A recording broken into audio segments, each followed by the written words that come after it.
전 세계 가톨릭 순교 성인들의 역사, 믿음의 씨앗, 교회의 성장, 순교자 성호를 맞이하여 오늘 이 시간 우리는 2000년 교회 역사 속에서 피어난 믿음의 꽃, 순교 성인들의 이야기를 탐험할 것입니다. 교회의 역사는 곧 순교의 역사이며 셀 수 없이 많은 이들이 오직 예수 그리스도를 주님으로 고백한다는 이유 하나만으로 죽음을 택했습니다. 그들의 피는 단순한 희생이 아니라 교회의 성장을 이끄는 강력한 씨앗이 되었고 보편 교회의 정신적 토대를 이루었습니다.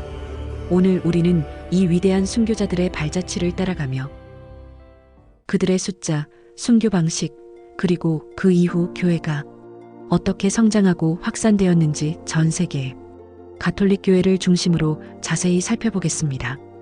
1점 초기 교회의 순교와 로마 대박해. 그리스도교 역사의 시작부터 순교는 뗄 수 없는 부분이었습니다. 스데파노 성인은 주님의 복음을 전하다 돌에 맞아 순교한 최초의 증인이 되었고, 이후 사도 베드로와 바오로도 로마에서 순교했으며 12사도 중 사도 요한만을 제외하고 11명이 처참하게 순교로 예수 그리스도의 신앙을 증거합니다. 기원 후 64년 네로 황제의 잔인한 박해를 시작으로 로마 제국은 약 300년 동안 그리스도인들을 혹독하게 박해했습니다. 복음이 빠르게 퍼져나가면서 로마 제국은 그리스도교를 위협적인 존재로 느끼기 시작했고, 수많은 그리스도인이 신앙을 지키기 위해 처참한 죽음을 맞이해야 했습니다. 안티오키아의 이냐시오 성인, 철학자 유스티노 성인, 폴리카르포 성인, 페르페투아와 펠리치타스 성인, 카르타고의 치프리아노 성인, 식스토 2세 교황 등 수많은 성직자와 평신도들이 순교의 영광을 입었습니다. 이 시기의 순교 방식은 다양했습니다. 맹수의 발톱에 사지가 찢기고 참수당했으며 숨이 끊어지는 마지막 순간까지 혹독한 고문을 당하면서도 그들은 당당하게 믿음을 증거했습니다. 정확한 순교자의 수는 알 수 없지만 10,000명에서 수백만 명에 이르는 주장까지 있으며, 박해의 칼날 아래 살았던 모든 그리스도인들이 순교자적 삶을 살았다고 볼 수 있습니다. 콘스탄티누스 대제가 313년 밀라노 칙령으로 신앙의 자유를 승인하기까지 순교자들의 피는 굳건한 믿음의 증거가 되어 교회를 더욱 단단하게 만들었습니다. 선교시대의 순교와 아시아 교회의 성장, 중세 종교개혁기와 지리적 발견에 따른 선교 활동의 확장은 또 다른 순교의 물결을 가져왔습니다. 헨리 8세의 이혼을 반대하다 참수당한 영국의 토마스 무어 성인, 프랑스 혁명기의 수많은 성직자와 신자들 또한 신앙을 지키다 목숨을 잃었습니다. 특히 아시아 지역에서는 복음이 처음 선포되면서 대규모 박해가 연이어 발생했습니다. 중국 2000년 교황 요한 바오로 2세는 120명의 중국 순교자들을 시성했습니다. 이들은 17, 8세기와 1900년 의화단 사건 때 순교한 이들로 33명의 외국인 선교사와 87명의 중국인 신자들이었습니다. 어린 9세부터 79세의 노인까지 다양한 연령과 신분의 사람들이 포함되어 있었습니다.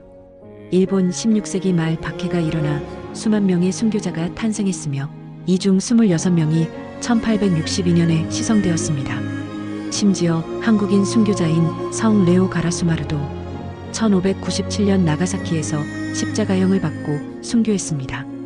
우리에게 가장 익숙한 순교의 역사를 가진 한국 천주교회는 태생부터가 순교자의 교회였습니다. 100여 년에 걸친 혹독한 박해 속에서 무려 3만여 명의 순교자가 탄생했고, 그중 103위 성인과 124위 복자가 교회로부터 공경을 받고 있습니다. 신유박해 1801년, 기해박해 1839년, 병우박해 1846년, 병인박해 1866년 등 주요 박해 시기마다 수많은 신앙 선조들이 참수, 교수형, 질식형 치도곤 등 갖은 고문과 처형으로 목숨을 바쳤습니다. 이러한 박해와 순교의 역사는 태국에서도 찾아볼 수 있습니다. 1940년 태국 프랑스 전쟁 당시 태국 가톨릭 신자들은 프랑스 스파이로 오인받아 박해받았고, 송콘 마을에서는 필라 수녀와 칸방 수녀를 포함한 7명의 순교 복자들이 배교를 거부하고 기꺼이 죽음을 택했습니다. 그들은 처형지로 끌려가는 동안 성가를 부르고 기도하며 하느님께 찬양을 드렸고 총살당했습니다. 이들은 1989년 교황 요한 바오로 2세에 의해 시복되었습니다. 이처럼 아시아 각국에서 흘린 순교자들의 피는 해당 교회를 지탱하는 근본적인 힘이 되었고 새로운 복음화를 위한 씨앗이 되었습니다. 한국 교회가 1984년 103위 성인 시성식을 통해 전 세계 가톨릭 교회 역사상 유례없는 대규모 성인 탄생을 맞이하며 세계 속의 한국 교회로 자리매김하고 이후 폭발적인 신자 증가율을 보였던 것처럼 아시아 교회가 보편 교회의 새로운 중심으로 떠오르는데 결정적인 역할을 했습니다. 3. 현대의 순교와 그 사회적 의미. 20세기에 들어서는 이른바 새로운 순교자들이 등장했습니다. 두 차례의 세계대전, 공산주의, 나치즘, 독재 정치, 내전 등 이념과 갈등의 소용돌이 속에서 수많은 그리스도인이 희생되었습니다. 2000년 교황 요한 바오로 2세는 로마 콜로세움에서 무려 1만 2692명에 달하는 그리스도인들을 신앙의 증인으로 선포하며 20세기 순교자들이 초기 교회 순교자들보다 훨씬 많다고 강조했습니다. 유럽 나치에 의해 희생된 디트리히 보네퍼, 에디트 슈타인, 막시밀리안 콜베 신부와 수많은 예수의 신부들, 미주 엘살바도르의 오스카 로메로 대주교와 4명의 수녀들, 과테말라의 후안 호세 제라르디 주교, 러시아 볼셰비키 혁명 과정에서 20만 명에 달하는 정교회, 가톨릭, 개신교 성직자들이 처형당했습니다. 아프리카 및 아시아 인종 분쟁, 이슬람과의 충돌, 신성 모독법 등으로 인해 파키스탄, 부룬디, 알제리 등지에서 많은 신자가 목숨을 잃었습니다. 피데스 통신에 따르면 2001년에만 전 세계에서 33명의 선교사들이 살해당했습니다. 오늘날의 박해는 단순한 종교적 신념뿐만 아니라 정치, 경제, 사회, 문화적인 복합적 요인들과 결합되어 더욱 교묘하고 광범위하게 이루어지고 있습니다. 현대 교회는 순교를 단순히 과거의 종교적 사건으로만 보지 않습니다. 순교자들은 그리스도 신앙을 종교적 복음뿐 아니라 사회적 복음으로 인식하여 조선시대 순교자들이 신분제 타파 등 당시 사회의 불평등과 불합리에 항거했던 것처럼 인간의 존엄성과 평등성, 신앙과 양심의 자유, 그리고 정의를 위해 자신의 입장을 분명히 밝혔습니다. 그들의 죽음은 삶의 전 영역에 영향을 미치는 보편성을 지니고 있습니다. 이제 우리는 피를 흘리는 적색 순교만이 아니라 하느님을 향한 사랑을 위해 좋아하는 것을 기꺼이 포기하는 백색 순교, 그리고 고통을 극복하고 잘못을 뉘우치는 녹색 순교의 의미를 되새겨야 합니다. 백색 순교란 마더 데레사 최양업 신부님처럼 자신의 모든 걸 버리고 복음 전파 복음 선포의 소명을 다하신 분들이고, 녹색 순교는 인간적인 욕구를 극복하기 위해 고행, 고통 감수, 수행 등으로 하느님과 하나가 되려는 거룩한 복음 실천을 말합니다. 극단적인 이기주의와 물질 만능주의, 쾌락주의가 만연한 현대 사회는 우리에게 무열의 순교를 요구합니다. 가정과 교회, 사회 속에서 복음적 삶에 충실하고 이웃에게 봉사하며 자기중심적인 자아를 끊어내는 작은 실천들이 바로 오늘날의 순교가 될 수 있습니다. 4점 순교 성인 공경과 교회의 시복 시성 절차. 로마 가톨릭 교회는 순교 성인들의 삶과 신앙을 기리고 그들을 공식적으로 공경하기 위해 엄격한 시복 시성 절차를 거칩니다. 이는 초기 교회에서 대중의 환호만으로 성인이 되던 시대를 넘어 혼란과 남용을 방지하기 위해 수세기 전부터 구체적인 규범을 갖추게 된 것입니다. 이 과정은 크게 4단계로 나뉩니다. 1점, 하느님의 종시복 시성 안건이 시작된 가톨릭 신자에게 주어지는 칭호입니다. 그의 삶과 죽음 이후 성덕의 명성이 있어야 하며, 이는 모범적인 생애, 긍정적인 영향력, 사도직의 풍요로움, 감화로운 죽음에 대한 공통된 의견을 필요로 합니다. 교구 단계에서 시작되며 사망 후 최소 5년이 지나야 절차가 착수될 수 있습니다. 이 단계에서는 영웅적 덕행이나 순교 또는 목숨을 내놓는 것이 증명되어야 합니다. 2점, 가경자 교황청 시성부의 심사를 거쳐 영웅적 덕행, 순교 또는 목숨을 내놓는 것에 관한 교령이 공포되면 가경자가 됩니다.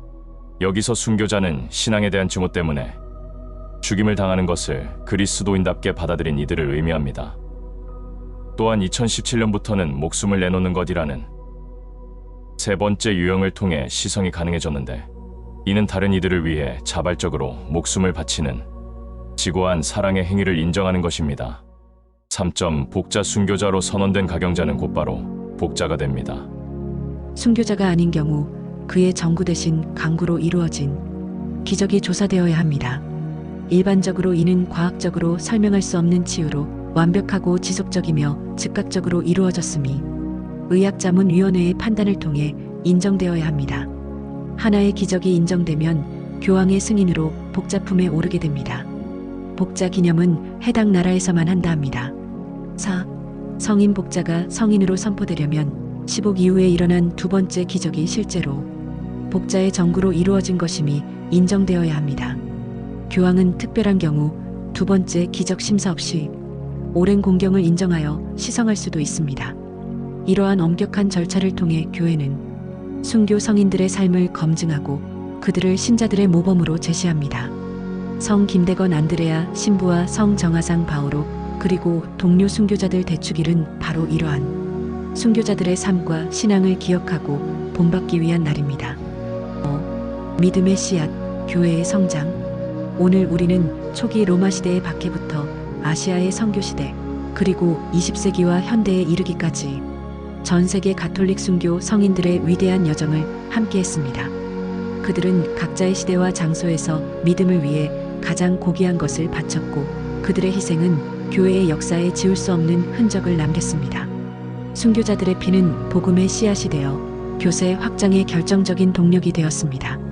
한국 교회가 그러했듯 유럽 교회가 쇠퇴하는 반면 아시아와 아프리카 등 제3세계의 교회들이 넘치는 활력과 높은 신자 증가율로 보편 교회의 기대를 안고 있는 것 또한 순교 정신의 계승과 무관하지 않습니다.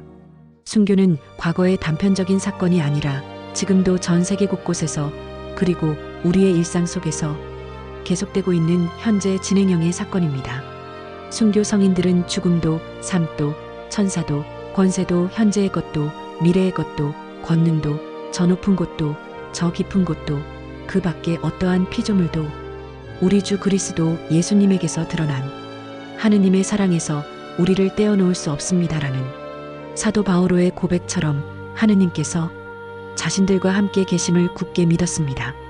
그들의 굳건한 신앙과 용기 그리고 정의를 향한 열정은 우리에게 날마다 제 십자가를 지고 예수님을 따르라는 주님의 말씀을 실천할 용기를 줍니다. 순교 성인들의 정신을 본받아 우리도 각자의 삶의 자리에서 하느님의 뜻을 실천하는 믿음의 증인이 되기를 바랍니다. 감사합니다.